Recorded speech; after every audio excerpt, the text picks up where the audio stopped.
The tension in the hall reached its peak when Viola Vikland was found guilty. The judges delivered the final verdict regarding the fate of the extraordinary sorceress who was exiled by the kingdom. When her magic was sealed, Viola was sentenced to exile. The hammer fell and the honor and power of the once authoritative deputy commander of the magical corps vanished. Viola's hands and feet were bound with chains, and the soldiers mercilessly pushed her out of the palace. One soldier urged her to hurry to the scheduled execution of the exile. Viola's gaze turned icy when she was called a witch. She clenched the chain, holding back rage over the betrayal of those she once protected with all her heart. Once Viola Vikland was the daughter of the respected ducal family and the deputy commander of the magic corps, she was the pride of the kingdom and generously endowed with innate talent. Once Roy, seeing how Viola devoted herself to training, sincerely praised her and declared that from now on she would serve the kingdom as a court sorceress. Duke Reed Wickland advised his daughter not to be arrogant because of her power, and Viola smiled and vowed to give her body and soul for the prosperity of the nation. At 15 years old, Viola entered the Royal Academy, graduated top of her class, and received an appointment as a court magia position every citizen dreamed of. Roy sincerely praised her and believed that Viola would soon receive the title of chief mage, and she was on cloud nine with joy and vowed to work even harder to meet expectations. Viola spent days of intense work with her loyal subordinate as she ruled the battlefield, using magic to protect the kingdom and achieve numerous brilliant victories. When she appeared on the streets, the people always adored her, but during a mission in the deep forest, shadow monsters suddenly appeared and surrounded the squad. Roy looked worried about the dangerous situation, and Viola ordered everyone to cover their ears. She was preparing to use an extremely powerful spell to destroy the attacking monsters. A catastrophic explosion occurred, instantly wiping out all the enemies. After the battle, Viola rushed to check Roy's condition. Roy admitted that he had heard a bunch of rumors about the talent of Vic Lund heiress, but he did not imagine that she was so skillful. Viola smiled modestly and replied that she still had a lot to learn. Roy offered Viola to become his personal bodyguard, and this deeply moved her. She believed those were happy days, but suddenly a tragedy occurred at the trial. Returning to the present, the soldier loudly accused Viola of ordering the killing of His Majesty Roy. This baseless accusation plunged the entire hall into gloom. Viola screamed in shock that it was a fabrication and demanded that Roy explain, but the soldiers immediately shouted at her, forcing her to fall silent there.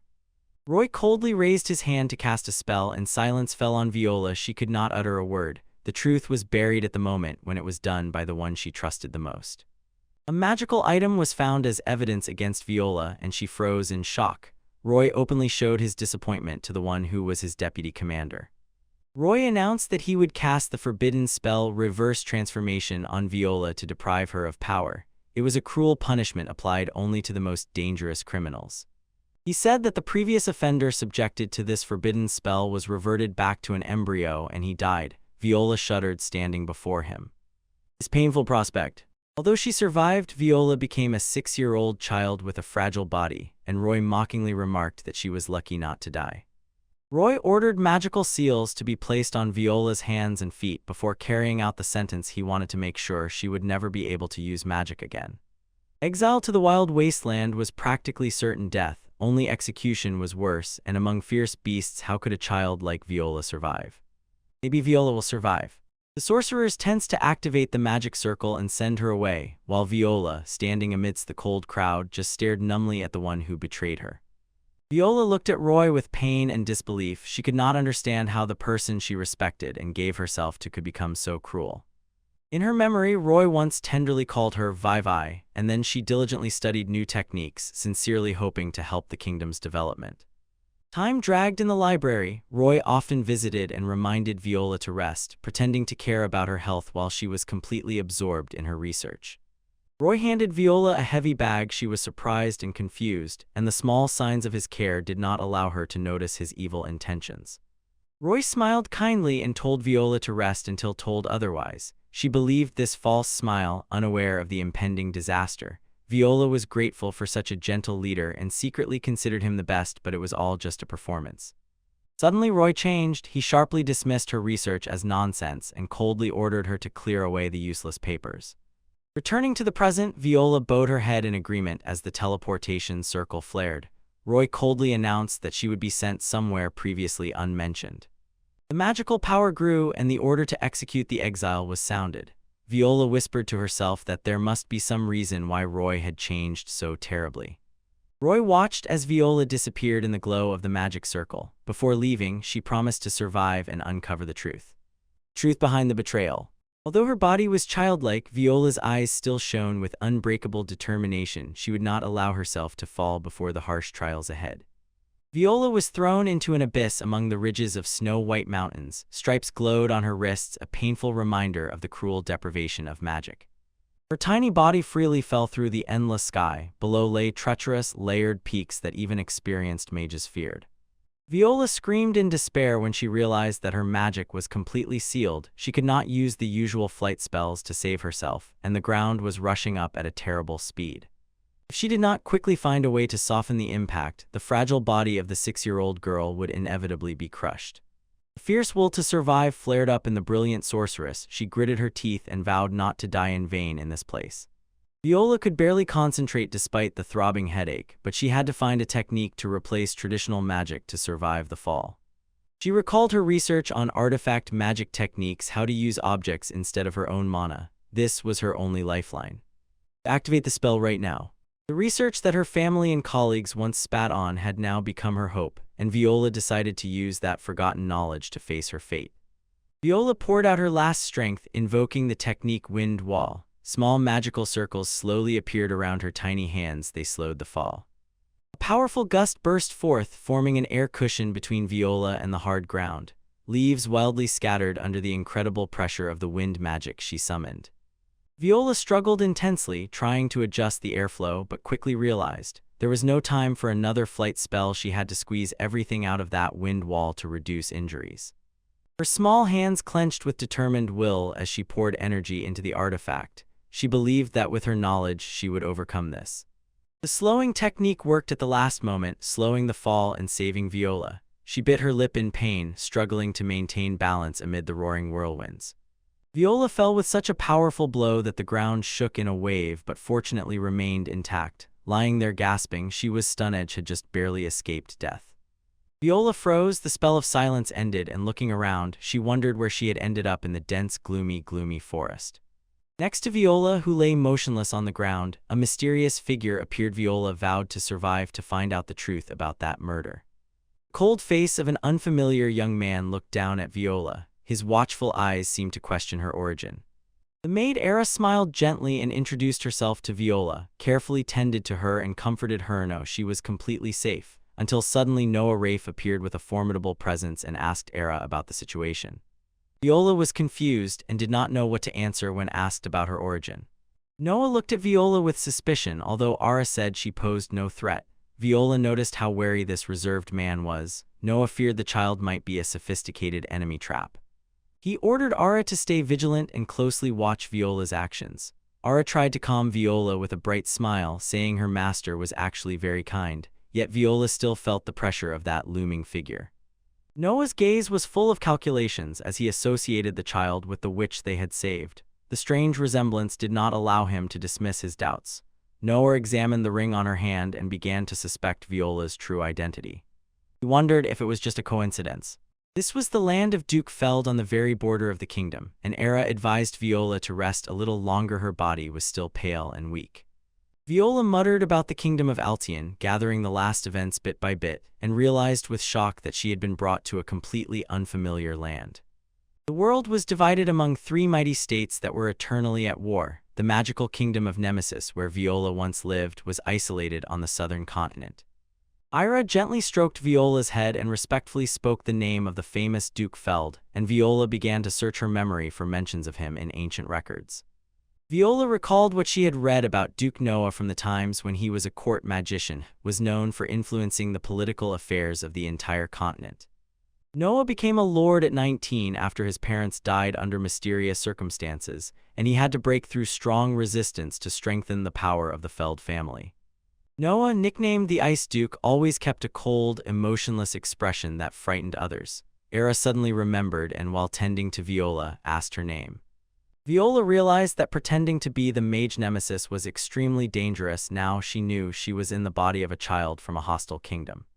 If it was revealed that she was from Nemesis, Viola would inevitably face the death penalty, and she was terribly afraid that what she knew would be turned into political weaponry.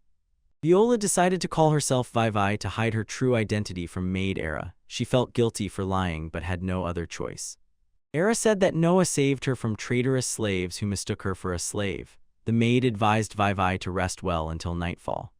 Next morning, Ira opened the window, let in sunlight, and saying a blessing greeted Vivi, asking how she felt after a long sleep. Thanks to the deep sleep, Vivi felt that her body had sufficiently recovered for light movements, but a big problem appeared that terribly embarrassed her.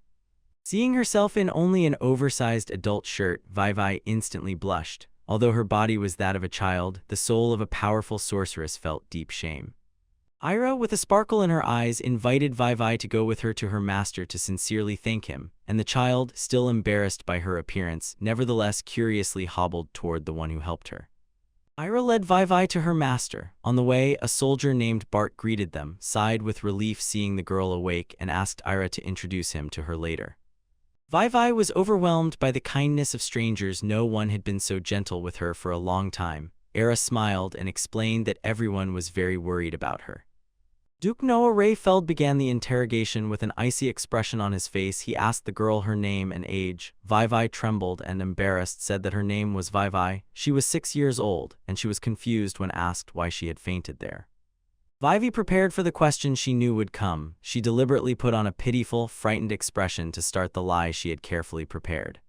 The girl invented a story that she had just escaped from slave traders. When Noah asked if there were other children, she replied that she was alone, and about her homeland she said she was from a small, nameless village in the forest. Duke Feld remained skeptical and watched Vivi closely without looking away. She felt this oppressive attention and instantly understood under no circumstances could she reveal herself as the high-ranking mage Nemesis. So when Ara intervened and offered to take the girl to eat because she had just woken up, Noah decisively refused, saying that they could not keep a suspicious stranger nearby. Vivi understood Noah's caution. After all, he was a lord. Just as she was about to find a way to correct the impression, a scream sounded, and the entire garrison instantly went on alert. Noah darkened when he looked outside. Their camp was surrounded by countless grotesque black shadows, and the soldiers with the servants began to panic. Noah felt an enemy nearby and suspiciously wondered why they had ended up here. Vivi stared at the black creatures with wide-open eyes, full of fear and amazement. Noah ordered Iri to lead the non-combatants out while the soldiers held back the enemy and gave her a dagger for self-defense. She trembled. Noah shouted for the soldiers not to gather in groups and to focus on evasion because ordinary swords and spears did not work against these monsters. At that moment, a soldier's painful scream sounded as he was struck. Vivi instantly recognized the creatures. In Nemesis, they were called shadow monsters, extremely cruel, savage magical beasts that often appeared like phantoms. For such a powerful sorceress, these monsters were just a trifle. She had exterminated them by the hundreds, suppressing uprisings on the outskirts of the city. But now her magic was sealed and she was stuck in a child's body. Fighting or even fleeing was extremely dangerous right now. Vivi hurriedly asked Air if there was anyone here who could use magic. The servant sadly replied that those who possessed magic were extremely rare in the entire domain. There were only a few. Ara tried to calm Vivi. The Duke has a magical blade, so those monsters are not necessarily invincible, and she insists that they have already prepared all the necessary magical means. Chaos broke out when the shadow beasts launched an uncontrollable attack. Ara urged Vivi to run while the space was filled with the agonizing screams of the victims. Pain and despair were written on Ira's face. She felt that if this continued, the Duke and everyone present would be in terrible danger with no chance of escape. Suddenly, Ara stopped and looked at Vivi. The girl was completely confused by the sudden change in the servant's attitude and gaze. Ara was breathless. She apologized and asked Vivi to run first. She believed that the master would find her later, and firmly said that protecting the Lord was her mission, even if it meant breaking orders. The other servants also decided to stay, swearing that the Duke had saved their lives and they were ready to sacrifice themselves. Vivi felt bitterly that at that moment she could not use magic. Suddenly she realized there was still a way to destroy them, artifact magic, but using this method could reveal the secret that she was not an ordinary child. Not wanting to watch everyone die, Vivi decided to take a risk. She suddenly stopped and decisively looked the monsters in the eyes, leaving Ara stunned and embarrassed. She instantly picked up a stone from the ground and shouted to Ara, "Give me the dagger." With the tools in her hands, Vivi prepared for a spectacular magical show. Viola clenched the dagger and the stone, her eyes blazing with determination. She hurriedly called Ira to retreat to have time to prepare and pronounce her. For some special protective technique. Viola began to explain the essence of artifact magic, an ancient technique once called alchemy. Here mana was drawn from gems and runic words, not from one's own energy. Unlike conventional magic, artifact magic drew energy from natural minerals, activating them with key words, but it was often dismissed as useless due to limitations and lower efficiency. Because of the difficulty in deciphering ancient words and the dominance of conventional magic, wizards had long forgotten about artifact magic, but Viola secretly studied it deeply for years. Viola focused all her attention on the object in her hand to activate the technique. Suddenly, a powerful wall of wind appeared before everyone, gale barrier which protected her and Era, to everyone's surprise. Noah Rayfeld froze, watching as this strange power burst from the girl's hand. Amid the chaos, Viola shouted for everyone to immediately gather behind her. Noah and the soldiers froze in shock, unable to believe that a child had created such a powerful barrier, while Viola was very focused, maintaining the technique as Era was in shock. Viola turned to Noah with a confident smile and firmly said she would protect him. The cold Duke froze and could not utter a word at the resolute declaration of the tiny girl. The girl shouted for everyone to cover their ears because a powerful strike was approaching. Viola prepared to deliver a decisive blow with all her strength to scatter the monsters. They launched the offensive move, Flaming Spear, Descent, from which incredible heat and dazzling light burst forth and the entire area was engulfed in fierce, burning energy. The blazing spears of fire struck the Shadow Army with devastating force. A terrible explosion shook the ground and completely destroyed the enemy. In an instant, the swarm of dark creatures that spread terror vanished without a trace, and Dukefeld stood frozen, stunned by the destructive power that had just erupted. The forest fell silent as the battle suddenly ceased. Ira and the soldiers looked at Viola with frightened admiration. No one dared utter a word. No trace of the monsters remained, only torn earth and fallen trees. Viola's attack destroyed the enemy in an instant and saved the entire group. Noah approached closer, his face full of suspicion. He was trying to understand who or what stood before him and where that mana came from. Viola, gasping. Enchanted, she felt as if her energy was melting away. Pouring more mana into the attack than her body could endure, Viola collapsed weakly to the ground. Era shouted her name in panic and rushed to catch the tiny figure.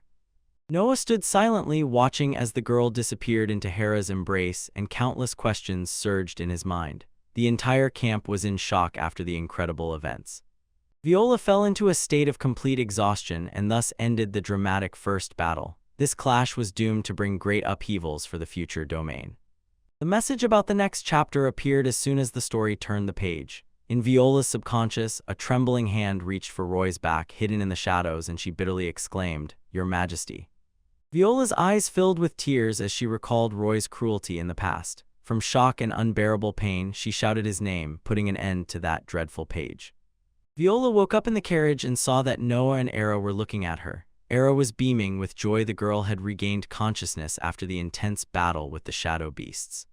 Viola got up, trying to remember what had happened in the forest, and suddenly realized she was in the Duke's carriage heading to Noah's estate. She recalled how she had saved everyone with magic. Noah grimly said that more than half the soldiers were wounded and the losses from the attack were significant.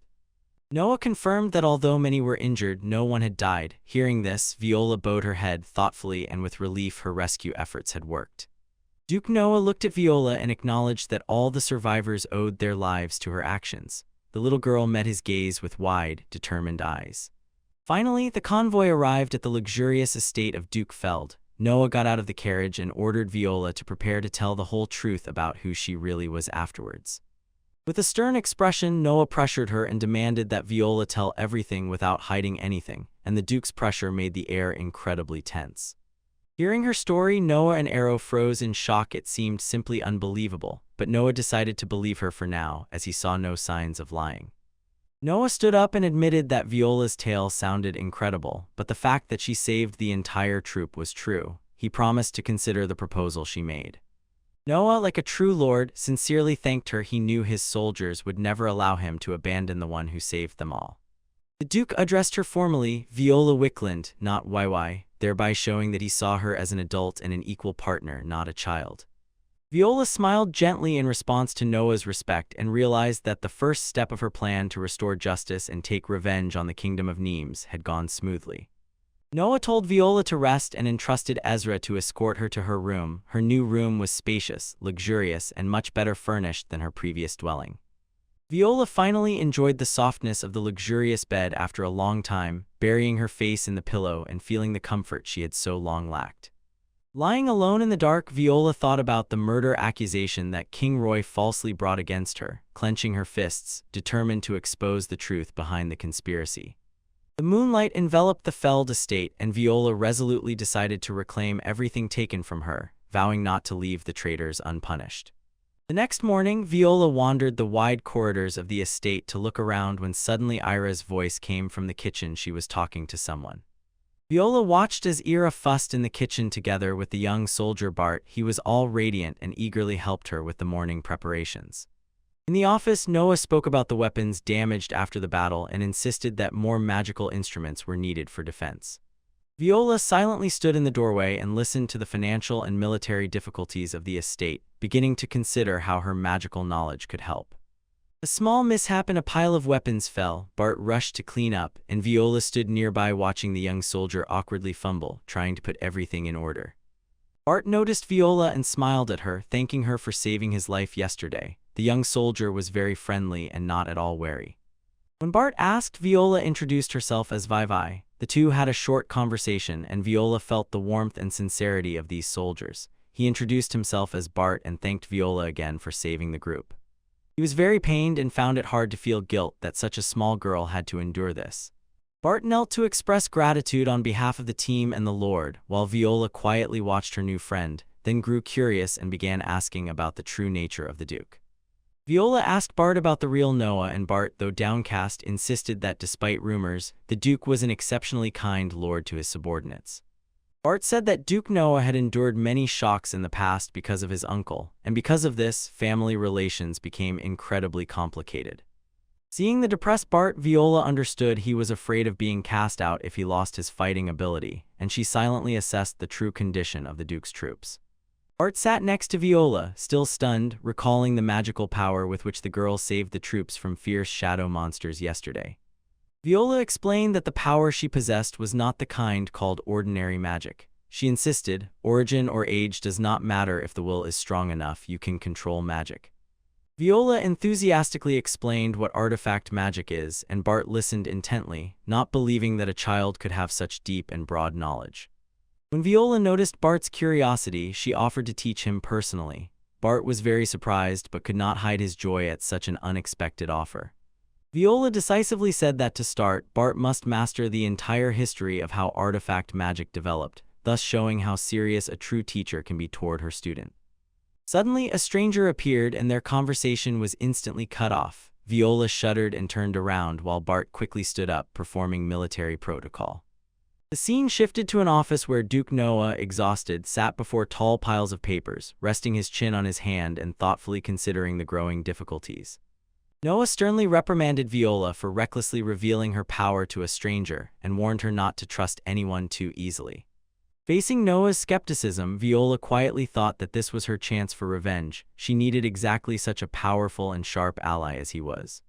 Viola smiled slyly, deciding to present herself as bait to expose the enemy. Every step she took was carefully planned.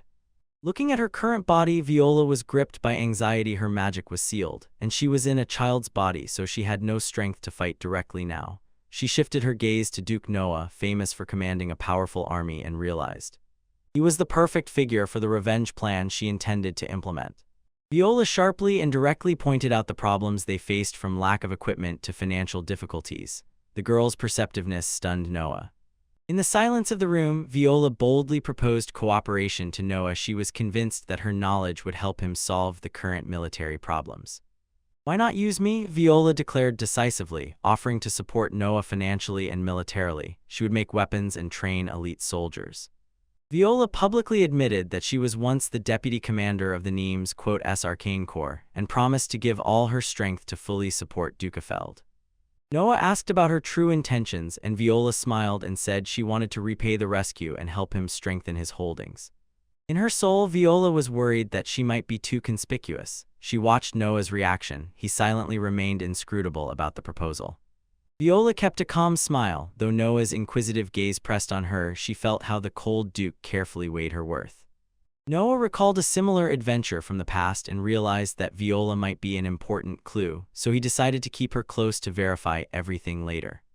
Looking at his hands, Noah swore not to appear weak anymore. He decided to go all out to restore justice, preparing for a ruthless reckoning. After the battle, they understood they had finally found common ground. Noah and Viola exchanged glances, silently confirming they would stand on the same side so each could achieve their goal. Duke Noah and Viola Wickland officially concluded a cooperation agreement in the office and were already preparing to implement their grand plans. Ira entered the room with a tray of tea, her face shining with joy. A great relief overwhelmed her because the reclusive lord accepted Viola. Noticing that the tension had eased, she smiled and hoped that from now on everything would improve, as she had always especially watched that Viola was the only one who could. Look closely at the little girl. Left alone, Noah thoughtfully looked at the portrait of his parents on the table and quietly confirmed to himself that Viola was the only clue that could reveal the truth. Noah's eyes flared with the fire of hatred as he thought about those who killed his family. He swore to go all out, even to make deals with demons to take revenge. The warrior knelt down and reported to someone about the situation. It was tense and gloomy under the rule of this ruler. The head of the kingdom, Nemes, elegant in appearance but treacherous at heart, looked displeased. He sharply scolded his subordinate for being late with the report. With a cold smile, he showed cruelty and contempt for the lives of his subordinates, ordering the soldier to leave immediately. The soldier, trembling, left the room under a threatening gaze, and he muttered that those who speak untimely deserve proper punishment.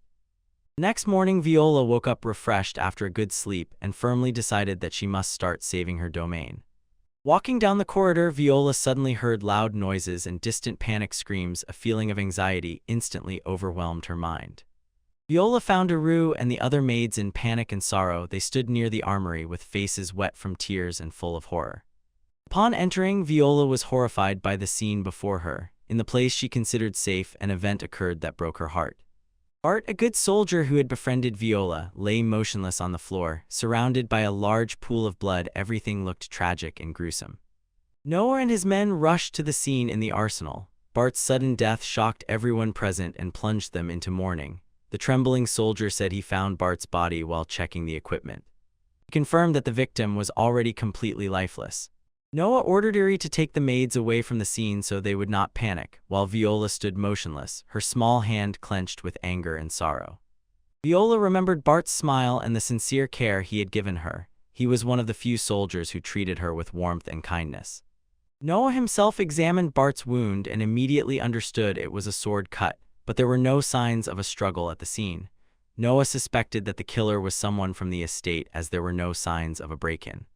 Viola silently examined the wound with the watchful eyes of a mage. Suddenly, Viola caught a familiar energy hanging in the air. She immediately recognized it as the residual mana of the one who struck. Viola knelt by the body and pointed to the small fragments on the floor. Noah approached with interest and asked what she had found. Viola picked up a small shard of stone and declared decisively that it was not an ordinary stone. She insisted that it was a key piece of evidence that would point to the killer. It was a fragment of a catalyst stone, an item without which magic does not work, and this meant one thing: the killer used spiritual power, not a sword.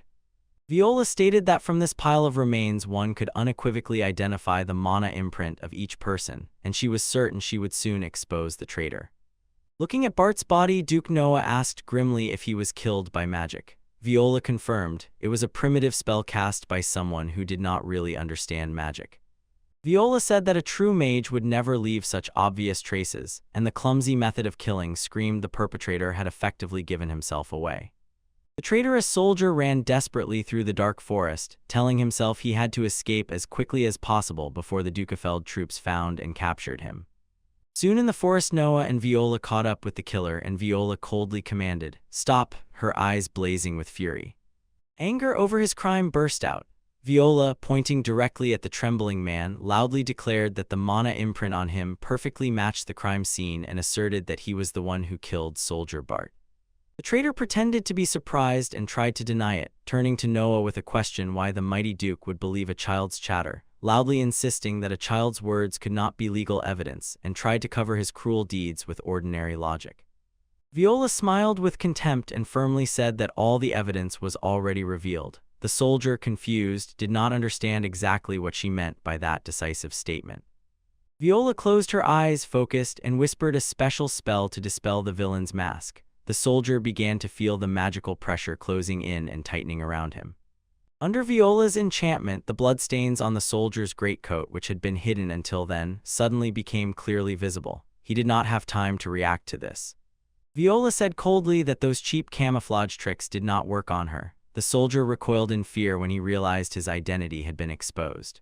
Noah stepped closer and demanded that the traitor say who taught him this magic. He knew that such spells were rare and difficult to learn even for oneself.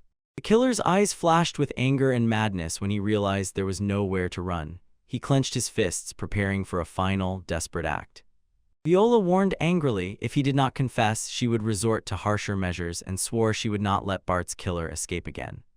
When he saw the situation turning against him, the traitor drew a hidden dagger and lunged at Viola. He told himself there was no other way here, he would have to fight to the death. He muttered that he had been ordered to eliminate the unnecessary, and Viola froze. The word order hinted at a wider conspiracy behind this incident. The soldier threw shards of a magical stone at Viola, threatening to take her head as proof of his deed. Viola immediately understood the threat these shards posed. Viola's eyes widened in horror when she saw the reckless soldier channeling mana into the depleted stones. This insane act would definitely cause a powerful explosion. In the middle of the forest, a blinding flash and a powerful explosion tore through, the air filled with smoke and chaos from the enemy's suicidal attack. Viola realized with horror that her child body lacked the strength to stop the explosion. She feared that the attack threatened both her and Noah. At the crucial moment, Noah suddenly stepped forward to shield Viola and swiftly, powerfully drew his sword before. As befits a true warrior. With one lightning-fast, blade-sharp strike, Noah shattered the magical stones and tamed the explosion, while the traitor stood stunned, unable to believe that physical strength could overcome magic. Noah turned to Viola, anxiously asked if she was injured, and honestly admitted that he was inexperienced against mages and truly needed her support. Noah extended his hand to Viola and solemnly invited the girl to join his ranks. He wanted them to unite and face the challenges ahead together. Viola raised her eyes to Noah and smiled boldly. She told him not to ask obvious questions. Of course, she would support him as a true ally. Noah gripped his sword, ready for battle. Viola smiled confidently and once again offered help, insisting that now was the time to prove her worth as his powerful ally. The traitor laughed at Noah and Viola, saying they were no match for him, but Viola coldly cut him off, belittling his technique as novice and directly calling his skill weaker, which both surprised and angered him. Suddenly, a powerful surge of magical energy burst around Viola, and the traitor, frightened by these terrifying changes, shouted in shock, feeling immense power. Power envelops the entire area. In a dazzling magical aura, Viola declared that she would show the soldier her true strength even in a child's body. She was the renowned deputy commander of the Arcane Corps, ready to end the fight and expose the traitor's conspiracy. The killer fiercely lunged at Viola, but the little girl did not flinch and instantly unleashed a powerful wind spell in response. The mercenary froze at Viola's power. She calmly controlled the magical fire, demonstrating the level of a true master and former deputy commander. Viola carefully counted every step. She had very few catalyst stones left, and she understood. Wasting power was impossible. Only a few uses of the highest level magic remained.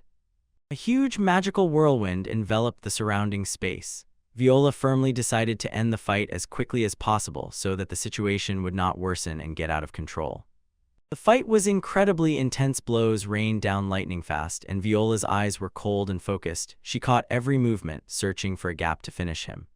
The killer was bent over and grabbed his wounded stomach in pain, while Viola stood aside and coldly ordered him to surrender or expect the worst. Viola suddenly felt something bad under her feet. She frowned and looked down at the dry leaves, sensing a strange energy quietly awakening there. Suddenly, a dazzling explosion flashed at the sight of the catalytic stone, and everything around shook, raising dust and fragments that scattered throughout the forest.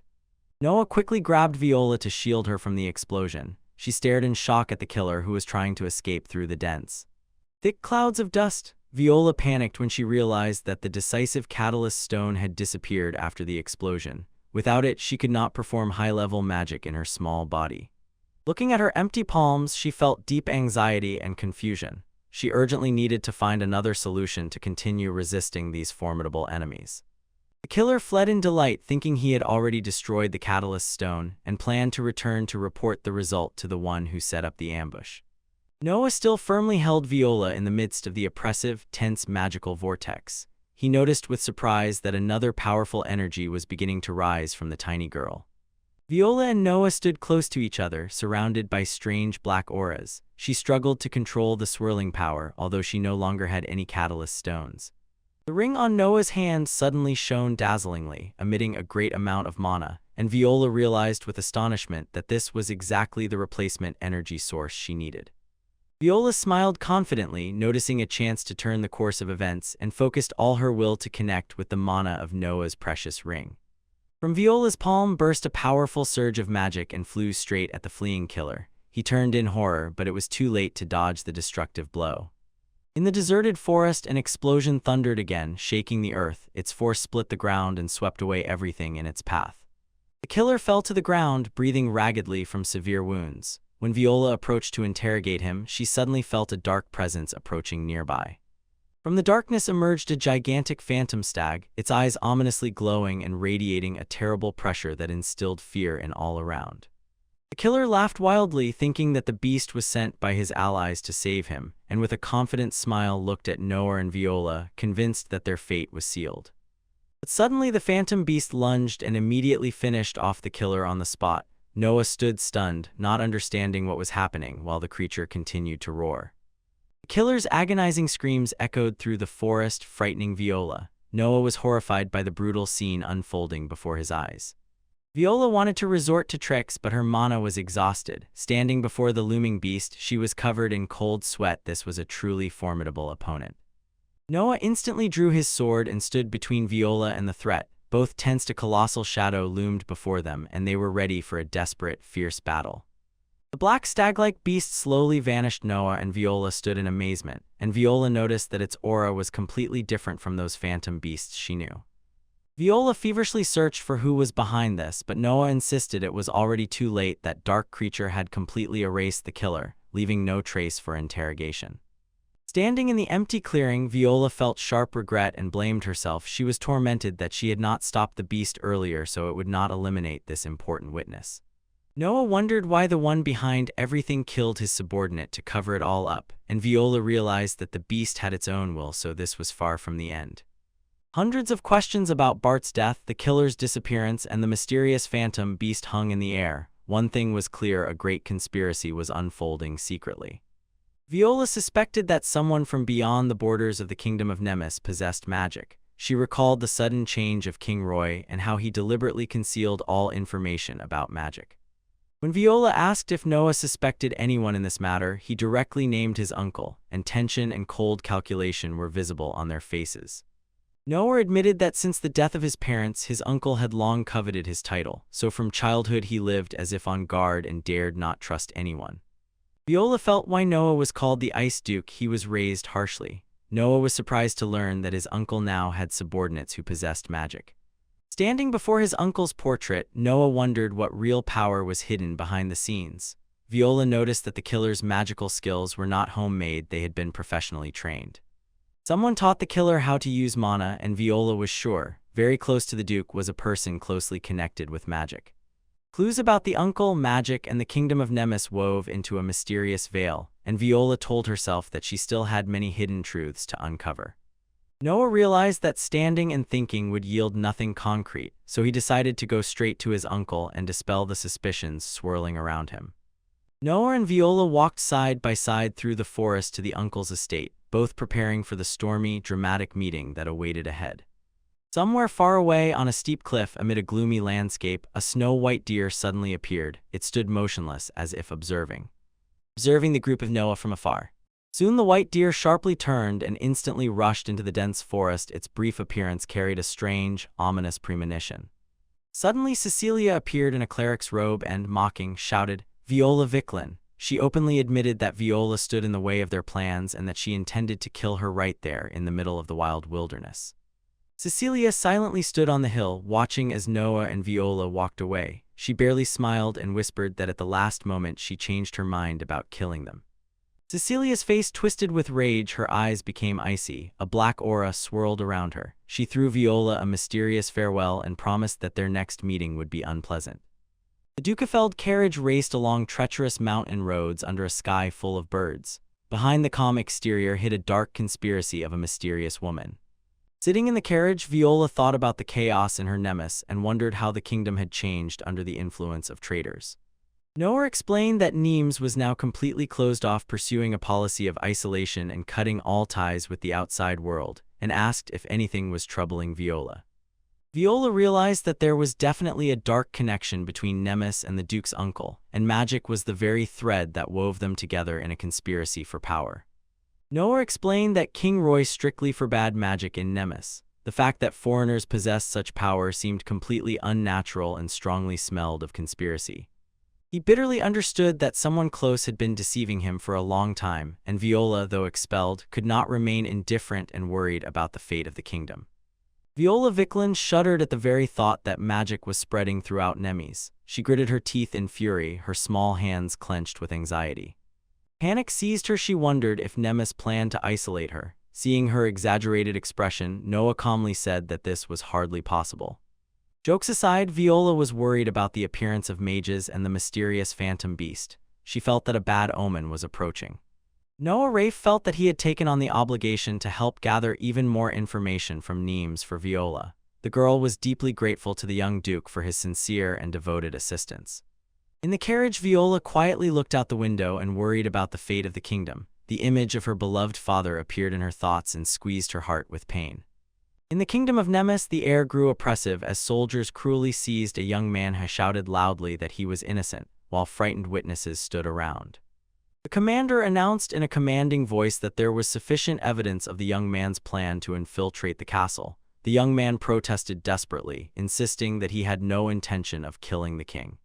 Despite his desperate pleas, the soldiers dragged him away in fury. The young man's face distorted with horror as the accusation fell upon him. He was thrown into an iron cart with bars and, helpless, taken away under the gaze of the crowd, his cries begging someone to believe him echoing through the street. In the street silence, no one answered. People began talking about strange disappearances that had occurred recently and feared that the peace of the kingdom was under threat from some mysterious forces. Rumors that the daughters of shopkeepers and grocers were suddenly disappearing spread everywhere. Posters about the missing, pasted on walls, only intensified the growing fear. Standing inside the great castle, a deep voice asked what was happening in the country. The spiral stairs seemed to hide dark secrets. A gigantic magical device resembling a cannon was activated. Ancient runes glowed. Cecilia stood beside King Roy and silently watched the operation of this destructive weapon. The soldiers could not help but doubt the true purpose of the king who was building this strange device. They wondered what it would be used for in the near future. Cecilia's gaze suddenly changed. Her pupils became vertical and monstrous. With cold hands, she bound King Roy, leaving him speechless. Cecilia whispered enchanted words into King Roy's ear, insisting that he needed to know nothing more. He gradually lost his will and completely surrendered to her. King Roy walked behind Cecilia like a soulless man, his face empty and lifeless, while she looked with a satisfied smile as the plan went smoothly. King Roy twisted strange expressions on his face as if struggling against someone's control, but Cecilia's magic proved too strong and he quickly fell into a stupor. Cecilia addressed King Roy in a hypocritically polite tone and, pushing him to move forward, led the poor monarch straight into the treacherous, cruel traps lying ahead. In the silent library, King Roy sat at the table, stunned and confused under Cecilia's watch. She asked about the current state of Duke Wickland, Viola's father. Cecilia reported that Duke Wickland still stubbornly insisted that his daughter was innocent, and advised him to accept the bitter truth rather than cling to illusions. Smiling insidiously, Cecilia declared that the Duke must bear that heavy guilt. Her demonic nature revealed itself as she mercilessly inflicted pain on the innocent. King Roy felt pain thinking about the loyal minister who was thrown into a cold underground dungeon. The image of Duke Wickland wasting away behind bars tormented his conscience. Cecilia pressed against the king and shifted all the blame onto Viola, insisting that the exile was justified, falsely accusing her of killing the king using magic. Cecilia gave a threatening look, warning Roy never to forget what he had seen, and the king trembled, realizing that now he was merely a puppet in her hands. Cecilia smiled triumphantly, watching how King Roy completely succumbed to her manipulations. With a cold gaze, she reminded the unfortunate king of her demands. Cecilia pretended a polite farewell before Hopper and ordered that no one disturb King Roy. The puppet king in his deep daze could only nod. Walking alone, Cecilia quietly considered how to strengthen the spell over King Roy. She feared that if he suddenly saw the truth, their plans would fall apart. Standing by the window overlooking the city, Cecilia dreamed of the day when her magical weapon would be ready and she could seize the monosource. She longed for revenge after years of quiet waiting. Cecilia laughed maniacally, her face twisted with disgust at the thought of humanidish hated people for stealing magic, and swore they would pay dearly for it. Suddenly remembering today's visitors, Cecilia quickly shed her terrible appearance and rushed back to the main hall to meet the uninvited guests. Noah's carriage finally stopped in front of the exquisite old mansion. Noah got out and solemnly remarked that he had not returned for a long time. The maids lined up in a slender formation to greet Duke Noah Rafe, who had solemnly returned home. They announced that the master was waiting for him in the main hall of the estate. Noah encountered his uncle, middle-aged man with a neat appearance. The uncle smiled as if greeting Noah and recalled the funeral of his parents. Standing behind them, Viola Vickland quietly watched the uncle and the stranger beside him and wondered if that beautiful woman was his wife. Viola felt a strange unease emanating from the woman smiling before her. The woman politely bowed and introduced herself as Vivi. Uncle Noah raised an eyebrow in surprise and asked what Viola was doing next to his nephew, and Noah, as if nothing, replied that he was looking after the girl for personal reasons. Cecilia, now in the role of hostess, smiled mysteriously, watching the two young guests. Uncle invited Noah and Viola to sit down for a cup of tea. It was time to start the formal conversation. Noah sat opposite his uncle in a tense atmosphere and began asking sharp, pointed questions, and his uncle responded sarcastically, throwing down a challenge. Uncle firmly denied sending killers or spies to disturb Noah's estate, insisting that he had never ordered any subordinate to do such a thing. He could not understand why he would commit such senseless acts at all, while Noah and Viola silently doubted the truthfulness of his words. A painful memory surfaced. A cold blade was aimed straight at the child's back. Noah silently thought about the lost chances to expose the enemy's crimes. Noah introduced Viola to his uncle, but there was something in his behavior that said, he already knows everything. This excessive calm made Noah deeply suspicious and wary. Viola looked into the uncle's eyes, trying to find even the slightest crack in his expression. She wondered if this man had seen who she really was. Uncle sipped tea and claimed that a loving uncle like him would never hurt Noah. These flowery words only thickened the tension in the air. He challenged Noah, show concrete evidence of your baseless accusations. Viola and Noah both turned pale from each other's duplicity and arrogance. Uncle mocked that Noah inherited a distrustful nature from his deceased parents. Noah fell silent, and his eyes flashed with rage at the mention of his lost loved ones. The crystal chandelier brightly illuminated the hall but could not dispel the darkness behind the glamour's shine. Dark conspiracies quietly wove. Viola bitterly regretted not using magic to record the conversation and expose the cunning uncle. The memory of an old family tragedy struck her, leaving her hurt and broken. Young Louis appeared, clearly upset that the wrongdoers had not been punished. Viola glanced at Noah, silently knowing that the path to justice ahead would be difficult. Louis could not hide his admiration upon seeing Noah's cousin. He rushed to him and tenderly called him older brother, to which Noah smiled in response, while Viola stepped aside and quietly observed their closeness. To satisfy Louis's curiosity, Viola skillfully introduced herself as Vivi, a girl under the protection of Duke Feld due to special family circumstances, and Louis was stunned by her beauty and polite manners. Suddenly, powerful magic exploded. Viola froze in shock. She stood still when she saw that right behind Louis appeared a mysterious spiritual entity radiating colossal, unfathomable pressure. The mysterious spirit had a strange appearance, long pointed ears and cold, sharp eyes that watched everything, and Viola froze in surprise, feeling a fierce stream of secret magic burst from little Louis. The entity sternly warned everyone no one was to approach Louis. Its presence turned the quiet room into a suffocating and tense space. Viola froze and could not believe that a familiar spirit could appear here, so she hurriedly explained to Noah that the spirit was the physical embodiment of mana, a vital and extremely valuable element for the wizards of the kingdom of Nemesis.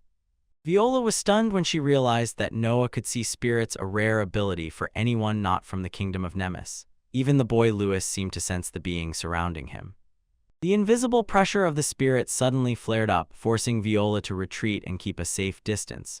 she felt a hidden threat ready to burst forth from the very monster protecting Louis. The spirit suddenly spoke and declared that Viola was not from this kingdom, noticed that although a faint trace of magic was felt from her, she had no mana, and even recalled the disgusting smell of that woman. Seeing the spirit dangerously inquisitive looking at Viola, Noah instantly rushed forward, decisively shielding her, and loudly declared that she was an important ally, demanding respect from the entity. In despair, Louis suddenly grabbed Noah's hand and screamed in pain, pleading with him to save the family and estate from the manipulations of the dark fire. Dark forces acting in secrecy. Louis quickly locked the door with a bolt, wearing a frightened expression so that the secret conversation would not leak outside. Viola noticed extraordinary vigilance in his eyes and felt the full seriousness of what was happening. To guarantee absolute safety, Viola summoned a magical barrier, a sound ceiling that enveloped the entire room. Only then did Louis dare to utter the chilling truth: everyone in the estate was under the control of a cunning woman named Cecilia. Noah cautiously asked about the past of the woman who lived with his uncle. Louis sadly recounted that immediately after his mother died of illness, his father suddenly brought Cecilia home as a new wife, and since then everyone in the family had changed, and it was strange. Louis revealed a shocking secret. He could see what ordinary people could not, once accidentally witnessing his father performing terrible dark rituals in a locked room, which deeply alarmed Viola. With a voice trembling from fear, Louis insisted that Cecilia was not human, because whenever the stepmother appeared, he was always enveloped by an incredibly strong, evil energy. Images of Cecilia began to form in Viola's mind, and she suddenly realized that she had met her before in the form of a saint. Louis continued to beg Noah and Viola to find a way to save everyone, because neither he nor his guardian spirit could withstand her. In another room, the uncle became furious upon learning that someone dared to say his name before Duke Noah, and he gritted his teeth with regret that he had not killed Noah earlier to avoid the current problems. Suddenly, Cecilia appeared with a mysterious, sinister smile, gently advised the uncle to calm down and leave everything to her, and confidently declared that until this moment all the cards of the plan had been in her hands. Cecilia showed snake-like, frightening eyes, and a sinister expression appeared on her face as she thought about that special thing belonging to humans. She was determined to retrieve the ring at any cost, as it was an indispensable link in her dark plan. Cecilia mockingly pointed at Viola for sealing the room, declared the estate under her control, and swore to destroy Louis. Daring to betray her, Cecilia ordered the dark creatures to attack, calling them her favorite children. Shadow beings began to surround and threaten Viola's group. Viola recognized the enemy behind the door. She signaled Noah to stand guard. Suddenly, the scent of the Ma tribe spread in the air. Viola shouted for Noah to retreat. The castle was broken, and suddenly a fierce surge of dark power crashed into the room. Shadow monsters in the form of wolves simultaneously lunged forward to attack. Viola instantly waved her hand. Magic burst out and repelled the fierce beasts. Noah realized that the enemy intended to annihilate them. Viola was ready to break through the encirclement of monsters pressing on the estate corridor. Viola was suddenly surrounded and tied up by the servants, and she shockingly realized that they were all insane. The puppets controlled by magic. She struggled, but there were too many servants to move freely. Viola wanted to calm this chaos, but realized she lacked monocatalyst stones. Viola noticed that Cecilia had removed all magical items from the estate. It was a thorough preparation to completely neutralize the power of any opponents. A mysterious guardian spirit appeared and offered to help Viola. Gaining additional power, she released a wind spear directly at the monsters. The powerful surge of Viola's magic affected the group of enchanted servants. Their gazes gradually changed, and they began to break free from Cecilia's control.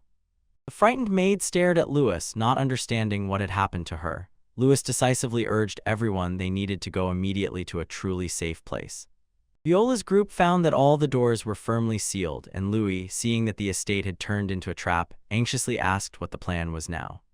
Without hesitation, Viola used magic to break down the front door and cleared the way. Her determination completely stunned Noah. Viola led everyone into a room and immediately created a barrier, assuring them that as long as they were inside, the monsters would not be able to get in. Louis demanded to follow them, but Noah stopped him, insisting that it was a dangerous mission, and ordered him to stay and protect the servants. Viola suspected that Cecilia and Uncle Noah were conspiring. She hugged Louis and told him to let the adults carefully deal with it. Louis entrusted his guardian spirit to accompany and support Noah, and the spirit promised to protect them in the confrontation with the Ma tribe. Louis silently stood and watched as Noah and Viola disappeared behind the door. He clenched his fists and quietly wished that after the hard battle they would return alive. Viola looked at the spirits and could not believe that they agreed to help in the kingdom of Nemesis. The connection between spirits and humans was rarely deep. Once this land teemed with spirits, they always protected the soil and helped people maintain the balance of magic. Viola remembered the times when she was the deputy captain in the kingdom of Nemesis. Then she received reports about the abnormal decrease in the number of spirits. The spirit recalled the moment when he met Louis. He was crying in the garden, and the spirit understood that the manor was threatened by those who used dark magic. Vi smiled and agreed to protect Louis at the spirit's plea. Though small, her eyes were determined to shatter all of Cecilia's plans. When Vi arrived, the estate was shrouded in sealing magic. She quickly found a secret passage leading to another building to begin. Infiltration plan. The Feld family mansion rose in a silent space, but Viola quickly felt something was wrong here, and this feeling permeated the entire house. Inside, Viola realized everyone was fooled by primitive magic, and Noah was skeptical of her words. The fog of illusion began to dissipate, revealing the true face of the estate, and Viola squinted, seeing strange distortions hiding there. Viola raised her hand and cast a spell that tore the enemy veil. She explained to Noah that this was the effect of a magical grid. Viola decisively stated that the main magic is located in the rear building. Meanwhile, Cecilia appeared with a mysterious smile. Cecilia honestly admitted that she had no brute force, but unpredictable danger broke through her eyes and gestures. Viola and Noah stood firm, ready to face the enemy. In the main hall, a sharp tension hung. The confrontation began. Viola and Noah moved deeper into the dark corridor of the mansion, and he felt the terrible silence that enveloped his uncle's house. Viola warned Noah that something non-human prevailed here, and Cecilia's appearance instantly and sharply changed the air around them. A wave of black darkness suddenly covered Viola, leaving her not a moment to react. Cecilia showed her ambitions by directly attacking the uninvited guests. Cecilia smiled triumphantly, enjoying Viola's shock, and firmly declared that this place was not for those who dared to interfere with the plans of the Ma tribe. Cecilia mocked Viola in her childish form. She could not believe that the once famous deputy captain of magic had become so small and fragile. She firmly grabbed Viola by the face and threateningly said she would make her pay. Viola froze, stunned that Cecilia knew her true identity and past. Cecilia radiated a dense murderous intent, declaring that she belonged to the Ma tribe. Viola felt a wave of ominous power ripple through the other's body. Cecilia declared that her goal was not Viola, but something else. She despised people, considering them lower beings unworthy to stand before her. Cecilia's gaze fixed on Noah with hunger. She demanded that he give the important ring he held to the Ma tribe. Noah resolutely refused to give the ring to anyone. Cecilia smiled coldly, as if she knew for sure she would meet such fierce resistance. Without hesitation, Noah drew his sword and lunged at Cecilia. He recognized the monster before him and was determined to destroy her here and now. Cecilia easily dodged Noah's sharp blade with incredible speed and mockingly laughed at his futile attempt, considering humans too weak. Cecilia laughed maniacally as her body transformed into a terrifying moth form. Viola watched in horror as the dark power rose before her eyes in such a way. Cecilia mocked Noah for daring to swing a sword at a noble lady, but her smile revealed the cruelty of a demon. When his blade was stopped, Noah realized that the opponent was not an ordinary enemy, and Viola warned that the power of this creature was equal to a shadow beast. Cecilia resorted to dark magic, grabbed Noah by the throat and lifted him into the air. She threatened to kill him if he did not give up the precious ring. In a desperate moment, Noah quickly threw several magical stones at Vi and shouted for her to counterattack immediately before it was too late.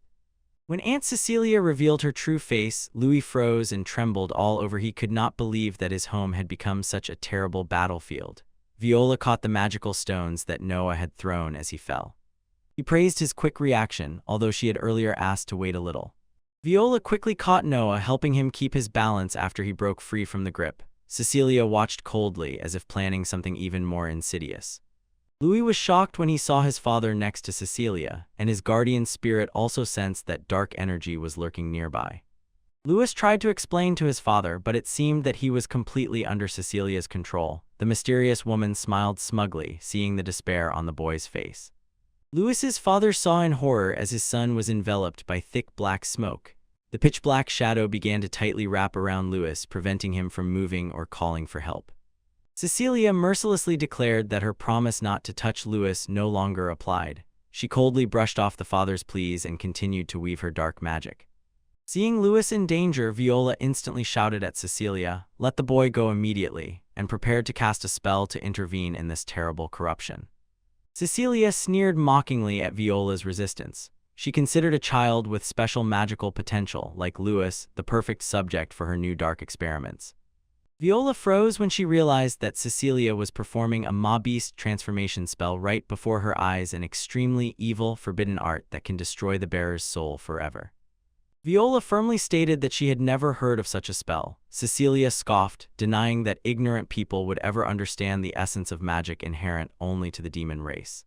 Cecilia finally revealed who she really was, a member of the Ma tribe, and Viola froze in horror. Before her stood an enemy far more dangerous than she had expected. Cecilia admitted that she hunted all the spirits in the area and conducted experiments on them. The guardian spirit Louis trembled at the cruel truth about the fate of his comrades. The spirit gasped in grief upon learning that it was Cecilia who had exterminated his kin. She only smiled indifferently and said that leaving a few survivors was a game. Cecilia's smile grew crueler as she sensed the despair of her enemies. It seemed she took pleasure in sowing terror among all living things. Cecilia coldly turned to Louis and said that the boy would be the next victim. The black mist swirling around her began to penetrate the frightened boy's body. The Ma that had accepted her previous experiments turned out to be not very successful, but she placed great hopes on Louis, believing that he could. Could anyone withstand this power? Louis froze before Cecilia, stunned by her cruelty, his eyes wide open with fear. He could not understand how his once kind aunt had become such a fierce demon. Viola and Noah desperately rushed to save Louis, but they were too late. A dark light flared, signaling that the Ma-Beast transformation was complete. Darkness swallowed the guardian spirit Louis, consuming his last purity, while Cecilia watched with pleasure without any remorse or sympathy. Louis stood rooted to the spot before a huge, ominous shadow. A terrible transformation had turned his spiritual friend into a distorted, savage, dark creature. Viola froze in horror when she saw the gentle guardian spirit turn into a mad beast. This gruesome change surpassed everything she knew about magic. Cecilia could not hide her admiration. The latest experiment yielded the desired result, and she looked triumphantly at her creation, deeply satisfied with its new power. Although the newly created Ma-Beast was somewhat unstable, Cecilia still believed in its might. Cruelly, she asked Louis what it felt like to possess a new, powerful body. Louis completely broke down, watching as his friend's spirit vanished before his eyes. He just stood there, as if nailed down, sobbing helplessly and unable to do anything to save his friend. Cecilia grimaced, saying that the others were now useless. She ordered the new monster of the horde to immediately finish off Vivi and Noah, turning the battlefield into a graveyard. Little Louis saw with horror how his spirit friend had now become a terrible monster. He barely uttered his name, overwhelmed with despair, and his heart broke from pain. The black, abyss-like monster swung its claws sharp as blades at Louis. The poor boy fell to the floor, completely helpless before the furious attack of the creature he once loved. The situation became critical. The monster was preparing a finishing blow. Louis closed his eyes and awaited the worst, while everyone around recoiled from the deadly threat. At the decisive moment, Noah leapt forward in time, raised his sword, and blocked the Ma-Beast's strike. He was determined to protect Louis at any cost. The terrible force of the creature's blow shattered the stone floor into pieces. Noah admired to himself that dreadful power born from the forbidden art of the Ma tribe. Louis shouted in complete confusion, still not believing that the spirit wanted to harm him. Cecilia smiled maliciously, announcing that the spirit had now been ordered to attack people. Noah tightly hugged Louis, protecting him while the beast roared and prepared for the next attack, trying to stay calm to find a weak spot. Viola silently glanced at the ruins and felt that although the spirit had become a beast, Louis's call still seemed to work. Viola quickly assessed the nature of the enemy. She warned Noah that the body of Ma-Beast currently had no physical form and was only a mass of magical energy. She added that it had no body, so people could neither touch nor destroy it by ordinary means. This was what made the confrontation the hardest. Noah listened to Viola's explanation with a heavy, serious expression on his face. Louis anxiously asked if there was any way to restore the spirit to its original form. The monster crowd in the black smoke continued to change shapes, and Viola realized the absorption of magical energy was not yet complete, so a small ray of hope still remained. Viola insisted that if they acted right now, they could save the spirit, and Louis was thrilled by this news but immediately warned that such a method was extremely dangerous. Viola said that in the dark world of magic forbidden arts are hidden magical techniques that go against the laws of nature and are almost impossible to control. She whispered about forbidden art that could transform a creature into another form. Viola believed that she alone could perform the reverse transformation on the beast of the Black Maw. Louis froze with surprise. Such a little girl had so much deep knowledge. Viola decisively said that the pride of the Maw adept from the kingdom of Nemesis does not allow her to retreat now. Viola hesitated a little. It was an unexpected misfortune she had not anticipated. Louis grabbed her hand and desperately begged to save his only close friend. Louis swore that he would do everything necessary to help the boys. Determined gaze helped Viola dare to do it. This is a risky bet. Viola carefully prepared the ritual clothes and all the tools to start laying out the magical pattern. She quietly reminded Louis everything would depend on how strong the bond between him and the spirit was. Calm and confident, Viola began to move lethally. She resolutely said that a true moadept would never abandon those in trouble right before her eyes. Viola boldly exclaimed that she would show everyone her true power. Louis looked at her with deep admiration, and faith in salvation was rekindled in his heart. Viola laughed loudly. She was overwhelmed with anticipation after a long exile. Finally, a chance to try forbidden art, and a spark of genuine genius glittered in her eyes. Cecilia coldly interrupted, throwing everyone a sharp reminder, "Do not forget about me," and considered Viola's efforts only hopeless tricks against the power of darkness. Cecilia was frightened from all sides, but Viola Wickland remained unshakable. She understood that Cecilia was trying with all her might to hold back the monster, while Viola herself watched the enemy with amazing calm. Vivi asked Louis if he had any spirit guides, and the boy nodded, showing that the spirit once gave him a crystallized part of its body as a keepsake.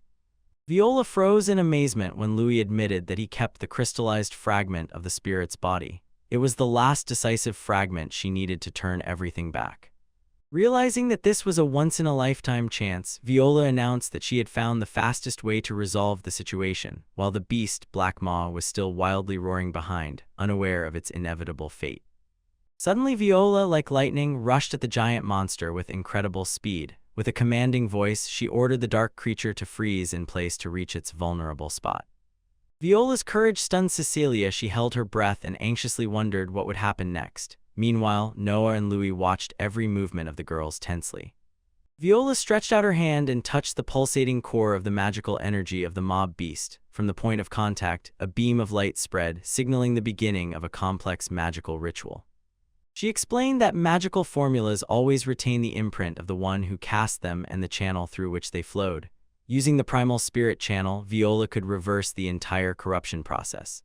Cecilia paled when she realized that Viola was using the spirit's body itself as a conduit for forbidden art. She could not believe that some child dared to commit such a reckless and dangerous act. Seeing Cecilia trying to intervene and disrupt the plan, Noah instantly swung his sword and blocked her path. He resolutely defended the space so that Viola could complete this crucial task. Noah declared that he was now Cecilia's opponent and did not allow her to approach. On the other side, Viola strained to withstand the colossal magical pressure of the mob beast. In agony from the forced transformation, Viola still named Louis, and the boy was terribly worried, seeing how his new friend risked her life for the sake of his guardian spirit. Louis tried to calm himself and fully trust Viola's talent. He sincerely begged her to return the spirit to its gentle primal form. Streams of black darkness began to tear apart under the pressure of pure light bursting from the matrix. The cleansing process was powerful, repelling the impurity created by Cecilia called dark magic. Louis nostalgically recalled those lonely times when his father and everyone around suddenly changed. The arrival of the spirit then was the only solace that helped him overcome fear. Memories of how the guardian spirit was always nearby vividly burst into Louis's mind. This spiritual connection between them was the decisive key to the success of the cleansing. The bright light gradually faded, revealing the familiar figure of the guardian spirit, fully restored. Louis could not contain his surprise and joy seeing that his friend had returned to normal. Viola exclaimed joyfully, the plan succeeded better than they could have hoped. Louis was sobbing and rushed forward to embrace the guardian spirit after so many horrors.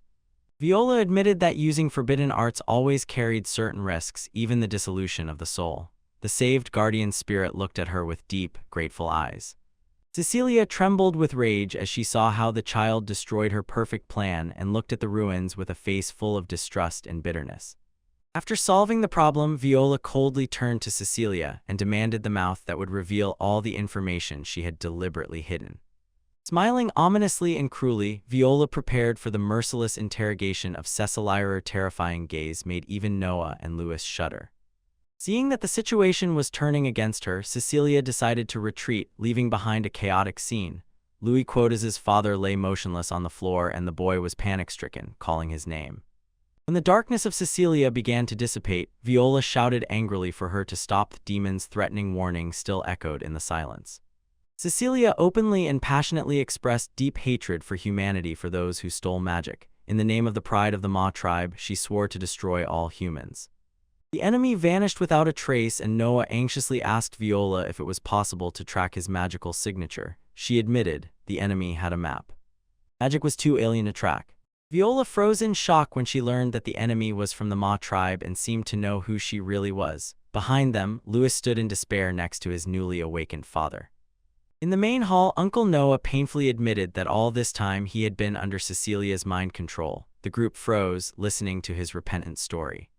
Noah painfully told about the tragedy of his parents and about how he could not control Cecilia's rage. Suddenly, Louis loudly and decisively objected.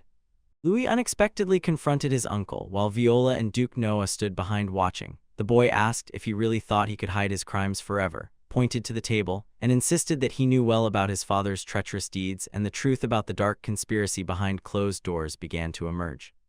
Louis clenched in his hand a suicide note, a clear proof against the main conspirator. He insisted that he saw his uncle writing those lines, full of a treacherous plot.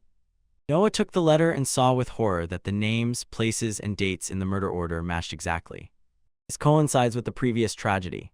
The spirit confirmed that Louis was telling the truth. He revealed that he then felt a distorted magical aura emanating from his uncle. When irrefutable evidence appeared, the uncle was seized by panic and rage. Noah claimed that all acts of murder arose from the uncle's selfish desire. The uncle bitterly recalled the chasm between him and his late brother. He was consumed by envy because his talented brother inherited the grand estate and their father's respect. With eyes full of ambition, he declared that the world has been unjust from the beginning, and in his words, only the strong and determined deserve to rule. He confessed that a mysterious Cecilia approached him and proposed a cruel plan promising to make him a nobleman if he agreed to help destroy the family. He calmly admitted that he fell into Cecilia's trap. The benefits were too great. According to his calculations, everything would have been perfect if Noah had not miraculously survived the purge. In despair, the uncle openly ordered the murder because he believed that since the matter had gone so far, there was no point in hiding it any longer. Taking advantage of the moment of distraction, the uncle used magic to burn the compromising letter in Noah's hand and triumphantly exclaimed that without evidence no one could accuse him now. Noah froze at this audacious trick, and the traitor with a self-satisfied look challenged him, "Arrest me," but Viola remained calm and quietly signaled Noah to be silent. Suddenly, a voice sounded, exactly repeating the uncle's confession. He froze in place and looked around in horror, not understanding why the voice seemed to come from nowhere. Viola smiled triumphantly, pulled out a shining magical crystal, and revealed that through his self-satisfaction she had secretly recorded the entire confession. The fire spirit mockingly ridiculed the villain's stupidity for underestimating Viola's power. The uncle opened his mouth to object, but words were already useless. Noah stepped forward, approached the culprit with eyes full of righteous anger and determination, and warned him to prepare for severe punishment. Punishment of royal justice. The uncle completely collapsed while Viola and Noah discussed the danger if he were allowed to escape. Louis stood silently, watching as the man who destroyed his family was taken away. Standing by the window, Louis felt the weight of the duty he had just fulfilled to protect his lineage, and realized that Cecilia was the source of all this evil. The fire spirit gazed at the majestic mountains and quietly recalled the proud history of this land. Once it was a prosperous land where spirits and humans lived side by side. Servants and the steward rushed into the room in panic, searching for Louis, worried about his safety and fervently begging him to stop making reckless actions. Louis asked with surprise if they really recognized him after everything that had happened. The maid firmly assured him that they had always remembered and respected their young master. The boy burst into tears when he saw that everyone was freed from the magical manipulation and they returned to their normal state. Happy tears rolled down his battered face. Viola smiled brightly. This meant that the forbidden spell was lifted. Louis wiped his eyes and sincerely thanked her, rejoicing that he was finally freed from the traitor's control. Seeing that everything was settled, Noah and Viola sighed with relief. They had resolved this mess. They fell silent for a moment, knowing that the road back to Nemesis would still be difficult. Noah sincerely thanked Viola for her timely help in exposing the traitor, and she smiled and replied that it was an honor for her to use magic to help others. Viola stated that the mission of a Modip is to use their power to serve people. Noah looked at the little girl with trusting eyes and felt happy that she was nearby. Viola showed the magic stone undeniable proof to accuse the uncle before the kingdom of Nemesis, but she was troubled by the thought that in a child's form her words might not sound convincing. Noah pondered he needed to find a way to return Viola to her true form. Suddenly he remembered the ring Viola had spoken about, began asking questions and took it out, and Viola froze at how familiar it seemed to her, while Noah said it was a valuable item given to him by the person who saved his life 10 years ago. Noah recalled the red-haired girl who pulled him out of that ancient trouble. The ring bore the ancient coat of arms of the kingdom of Nemesis and the name Vikland. In a stunning moment, Viola confessed that she was the one who gave Noah the ring. The truth about that fateful connection 10 years ago finally came out. Noah was gripped by horror as he remembered how, pursued by killers, he fainted in a deep forest and could not comprehend what miracle saved his life then. Amid magical smoke, a tiny girl suddenly appeared and looked at Noah with anxious eyes. It was the beginning of a fateful meeting that would change their lives forever. In the quiet night forest, the girl approached and gently asked about Noah's condition. This image was etched into Noah's memory and became what sustained him for 10 years. The story rewinds into the past to a lesson about ethics and responsibility at Mangacaps, where the professor passionately explains that magic is a sacred tool to protect the Nemesis people. While other students attentively listened to the lecture about wind magic, Viola was drawn to something else. She secretly studied rituals and catalysts. 10-year-old Viola was passionately fascinated by witchcraft, a tempting, unconventional magic. She told herself that these forbidden teachings were much more interesting than official magic. Old tomes whispered, witchcraft is not about an innate gift but about careful preparation. Anyone could perform it if they mastered the rituals and necessary ingredients. Viola bitterly felt that injustice. Only citizens of Nemesis could use permitted magic. She dreamed of bringing witchcraft to people beyond the kingdom to change their lives. On the pages, complex magical circles and powerful ancient seals gleamed. Viola noticed that this unconventional magic seemed stronger than usual. The library creaked with old documents hiding long-forgotten knowledge, and on some pages stood archaic language. Even Viola could barely read it. Viola could not shake off anxiety. If the teleportation spell was performed incorrectly, the risks frightened her. She feared that even the smallest mistake could cause unpredictable consequences for the kingdom. Despite the danger, Viola's flame of curiosity for research and discoveries did not fade. She decided to try this new magic at any cost to prove her theory. Viola slipped through the corridor, searching for a spacious, secluded place for the experiment, and at that moment accidentally overheard a conversation of the Maudettes. They discussed a large breach in the kingdom's wall that appeared due to devastation from magical beasts, and the adepts were hastily making a repair plan. Viola smiled slyly upon hearing about a secret exit beyond the city. She realized this was a once-in-a-lifetime chance to test her skills. After classes, Viola secretly grabbed her stack of manuscripts and sneaked to a crack in the wall, then carefully looked around to make sure no one noticed her. Viola was squeezing through a narrow crack in the towering stone wall of Nemesis. Although she almost fell face down, she firmly decided to get outside and see the world. Having breathed free air for the first time, Viola enjoyed the view around her. She quickly arranged her gear, ready for the most important experiment of her life. Viola carefully examined the magical crystals in her pouch and realized that each stone carried precious energy needed for the teleportation experiment. 10-year-old Viola, filled with excitement, was preparing the magic circle and calculating the necessary distances.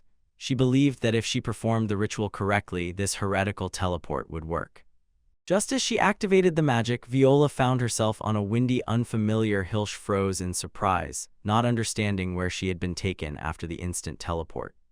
Suddenly, Viola saw that a large hole in the kingdom's wall was being patched up. She panicked, realizing that if the only exit was bricked up, she might not be able to return. Bright magical light enveloped Viola as she tried to teleport again, and anxiety was visible on her face due to the strange distortions of space around her. The smoke and dust dispersed after a small magical explosion, and Viola, coughing, tried to stay on her feet and get her bearings amid the dim, gloomy scene.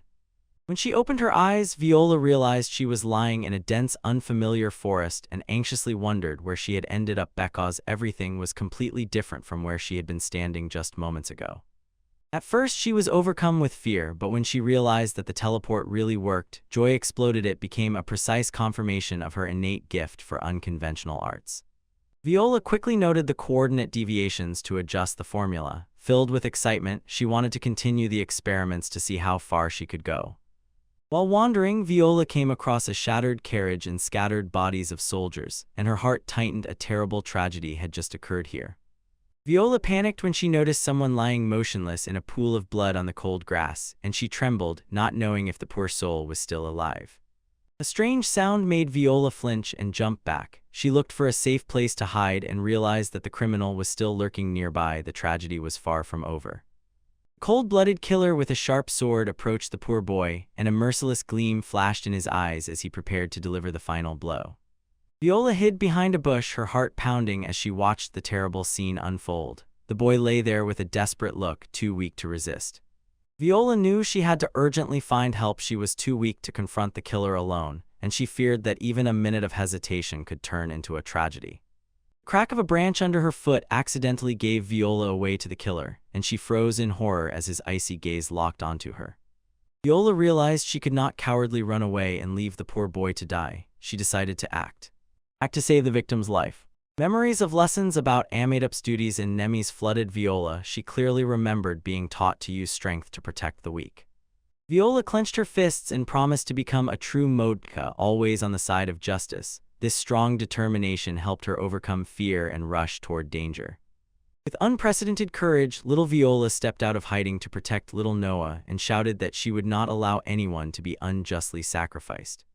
Viola shouted at the killer, "Stop!" Her sudden appearance stunned him. He froze, seeing the child who dared to intervene. She pointed at the killer and sternly ordered him to stay away from the boy immediately. Viola's even voice made the enemy start to hesitate. Viola concentrated magic in her palms, feeling its pulse. She was ready to unleash a powerful offensive spell and decisively warned the assassin. If he acted recklessly, it would cost him dearly. The assassin froze when he saw a magical aura emanating from Viola. He could hardly believe that a sorcerer from the kingdom of Nemesis was standing before him. The sword nearby did not stop her. Viola risked releasing a direct magical strike, resolutely determined to deal with him and protect Noah to the end. Viola stood opposite the cruel assassin who threatened her and the boy Noah, and she was overwhelmed by deep anxiety. She realized she had not yet fully mastered the complex spells they were taught at school to fight bravely in real combat. The assassin froze. In the dark forest, a little girl suddenly appeared, and he did not understand where she came from. There was no mention of outsiders in the operation plan. A cruel gleam sparkled in his eyes as he stepped toward Viola with a sharp sword, and coldly said that although the authorities did not want to kill more innocents, as soon as her presence was revealed, he would not allow the girl to go alive and expose the secret. At that terrible moment, Viola froze with fear as the assassin raised his sword to deliver a deadly blow, and she regretted not paying closer attention in magic lessons at Nemesis. Then she could have protected herself. Seeing no other way to escape, Viola resorted to a small trick. She threw a handful of sand at the killer to distract his attack. She knew it was a bit unfair, but desperation made her do everything to save them both. The assassin was blinded for a moment and began to curse, and Viola fervently begged the boy Noah to seize the chance and run. She felt there was almost no time left before the enemy regained his sight and again launched a merciless chase. Viola, alone in the forest on the thin line between life and death, with deep pain in her heart, thought about her parents and felt the weight of despair at the thought that she might quietly sacrifice herself in this cursed place, and no one would even find out. Viola looked at the meager catalysts in her hand and realized there was no energy left for strong spells. Panic seized her. She did not know how to defeat the assassin with such weak magic. And the feelings of honor and duty as a member of the Vic-Lund clan helped Viola to pull herself together. She told herself that she must act like a true royal, boldly standing up to protect the weak from all threats of evil.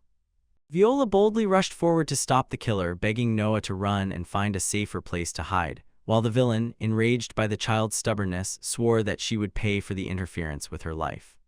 The killer shouted loudly that today no child would escape from his hands no matter how hard they tried. Viola stood like a shield, unshakable, looking for the slightest gap so that Noah would have a chance to escape safely.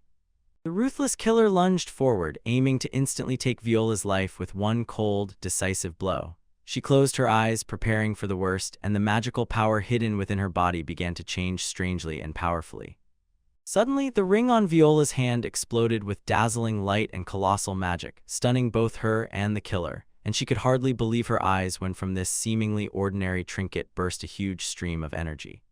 The dazzling glow of the ring caused a huge magical explosion that threw Viola and the killer in opposite directions. She cried out in astonishment, seeing a supernatural power that far exceeded her previous notions of heretical magic.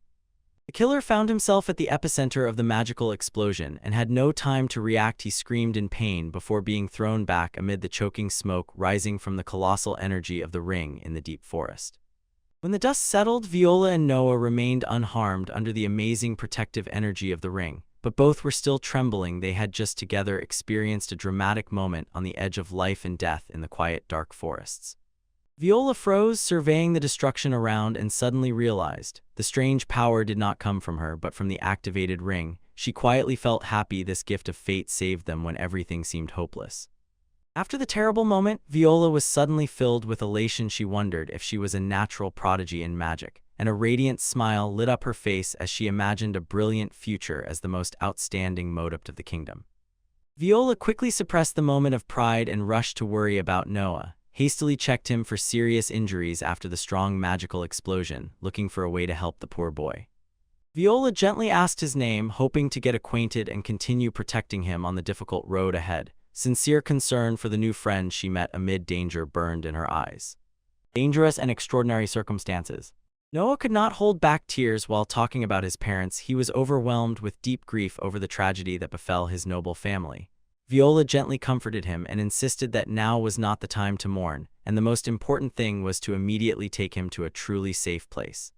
They moved through the dense forest in search of an exit, and Viola felt that the local magic was completely different from that in Nemesis, and she wondered if they had ended up in a foreign land beyond the knowledge of the kingdom and beyond what she had been taught.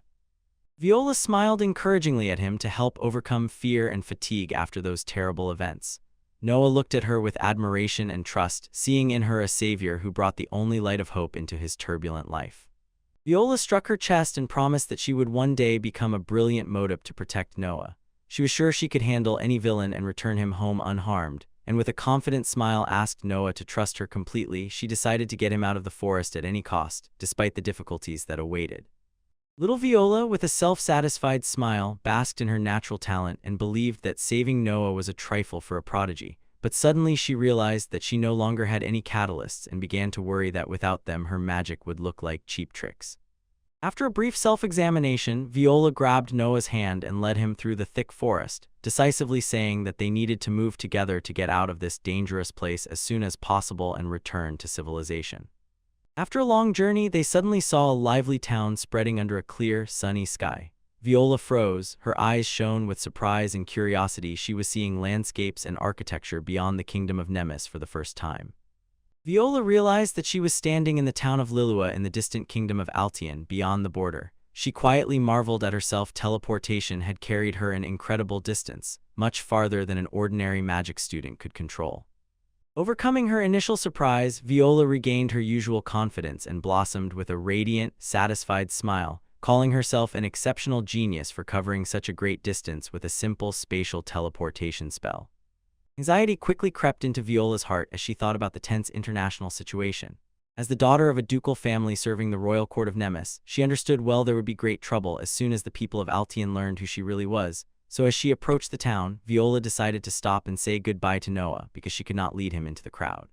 Seeing his worried face, she quickly calmed him and promised to give him a special protective talisman. She took off the precious ring of the ducal family that she always wore, carefully placed it in Noah's hand, and assured him that it would help him in future trials when she could no longer protect him. Noah froze upon learning that it was an important engagement ring, and Viola just laughed and without hesitation said that studying magic was much more interesting and important to her than any engagement promises, and she would not waste her innate talent on nonsense. Viola explained that the ring is filled with powerful magical energy that will help Noah in a world without magic, like Altean. Noah sincerely thanked his young savior and told how suspicious men cruelly pursued his family's carriage earlier. That fateful meeting ended with Viola waving goodbye and rushing to run away to hide her trail, while Noah remained standing stunned and watched her brave figure. He quietly promised to keep this memory in his heart and hoped to someday repay the girl who saved his life. Returning to the present, Duke Noah Rayfeld looked at Viola with a deep, sad gaze and admitted that since the first day he met her again in this estate, he felt some strange familiarity, as if they had been connected long ago. Noah finally admitted that Viola was the same girl who once pulled him out of deadly danger in the forest. Viola smiled and confirmed this, pointing to the ring on his hand as undeniable proof of their fateful connection. Noah breathed a deep sigh of relief upon learning that Viola had safely returned to Nemesis after that stormy journey, and she herself added that although she had endured many hardships, she was lucky to find herself in a land rich in magical catalysts that allowed her to survive and find her way home. As a nobleman who valued honor, Noah Rafe sincerely thanked Viola for once saving his life. Viola looked at the lord before her and thought to herself how the tearful boy had grown into a reserved, skilled man. Not missing the chance, she again took her usual arrogant tone and declared that saving is the obvious duty of a brilliant grandmadapt. Noah could not hold back laughter, recalling those loud statements that forever etched themselves into his childhood memories. Noah returned the precious ring and offered to give it to Viola. He knew it was an important family heirloom, but Viola gently smiled and refused, asking him to keep it as a special bond between them. Recalling the past, Noah joked that it was like an engagement ring, and Viola immediately blushed with embarrassment. On the proud face of the sorceress was a shy awkwardness, because the naive misunderstanding. Childhood memory filled with the forest surfaced. Viola hastily dismissed Noah's teasing and, stumbling over her words, explained that she had no such intention back then. She insisted that it was the ring that allowed him to use magic all these years through the energy that lived in it. With a determined look, Viola asked Noah to keep the ring as proof of their alliance in future battles. She wanted him to see her as a reliable ally, ready to stand beside him in any fight for their ideals and kingdom. Viola suggested that Noah keep her close so she could support him with magic. Seeing her determination, Noah smiled and believed in the power of his young savior. They began discussing the situation. The kingdom of Nemesis was completely closed, and Noah was worried because even caravans with provisions were no longer allowed through the city gates. Viola fell silent, thinking about how difficult the road ahead would be, and Louis nearby could not hide his anxiety. Sneaking into the sealed kingdom was extremely difficult. Louis reported that his father still refused to reveal anything about the assassination conspiracy, but Viola quickly switched gears and began searching for evidence in transaction records related to the Ma clan. Among old documents, Viola suddenly came across a mention of a secret transporter. This could be the only clue that would allow them to return unnoticed to Nemesis. Viola and Louis deciphered the signatures on the papers and found a new shipping request. Destination Nemesis, a land rich in magical resources where they so longed to return. With shining, impatient eyes, Viola suggested asking the transporter to take them into the city, and although Louis feared the danger, she insisted that they had no other choice. Viola, with a cunning, calculated expression, declared that she was ready, if necessary, to use force or money to achieve the goal. Noah, witnessing this, only broke into a sweat at her boldness. Wasting no time, Viola ordered the group to set out in search of the transporter. Her determination at 6 years old impressed Noah and slightly worried him before the journey. The journey began in a dense forest at the very border of the kingdom. Noah asked about the direction, and Viola was exhausted. It was so hard for her to keep moving in a child's body. The weakness of the child's body wore Viola out. She fell to the ground, shocked that her current body was no longer as strong as when she was an adult sorceress. Noah approached and inquired about her. When he saw her lying on the grass and breathing heavily, Viola could only sigh. This body brought her only discomfort. It was something she had never worried about before, and when Noah sensed the situation was bad, he decided to act so the trip would not be ruined. His serious look made Viola feel that something unexpected was about to happen. Noah suddenly picked Viola up in his arms. She was completely unprepared and blushed with embarrassment. The sudden impulse of the Duke left Viola confused in his confident embrace. Despite her weak protests, Noah calmly carried Viola deeper into the forest, and Viola felt deep humiliation. She no longer resembled the adult she had been before, but looked only like a child under care. Finally, after a difficult passage through the forest, they reached the place. As soon as she was set down on the ground, Viola immediately insisted that she was fine. She wanted at least a little to regain her dignity before the Duke. Before them stood a small wooden hut, lonely and lost among the wild thickets. It was the hideout of a secret transporter whom Viola had carefully searched for in the records. They cautiously entered the wooden house to meet the mysterious man. Viola scanned the room with her eyes and felt tension emanating from the figure waiting there. Lulua, holding a wooden sword at the ready, asked warily who these uninvited guests were. Viola stepped forward and boldly declared that she knew him, the famous transporter of the underground world with rich experience. Noah instantly diffused the tension, reminding Lulua that a few years ago he had been hired to kill Duke Feld. This revelation stunned the transporter. His secret past surfaced.